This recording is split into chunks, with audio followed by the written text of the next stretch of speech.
కదలి రండి తెలుగుదేశ కార్యకర్తలారా, త్యాగాలకు వెనుదీయని దేశభక్తులారా, కదలి రండి తెలుగుదేశ కార్యకర్తలారా, త్యాగాలకు వెనుదీయని. కూడా ప్రత్యేక పరిస్థితుల్లో వాళ్ళు 2 సీట్లు అనౌన్స్ చేశారు కాబట్టి నేను కూడా 2 సీట్లు అనౌన్స్ చేస్తున్నాను ఈ రోజున. అది పరిస్థితులు అలాంటివి.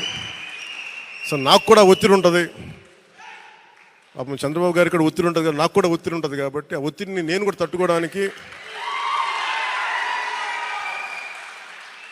రిపబ్లిక్ డే రోజున నాకు 6 అక్షరం బాగుందనిపించింది. రిపబ్లిక్ డే రోజున రాజోలు రాజానగరం సీట్లు నేను అనౌన్స్ చేస్తాను. సో ఈ రిపబ్లిక్ డే రోజున అందరం బాగుండాలి, అద్భుతాలు జరగాలి మనస్ఫూర్తిగా కోరుకుంటూ, రాష్ట్ర ప్రజలకి బంగారు భవిష్యత్తు జనసేన తెలుగుదేశం ప్రభుత్వం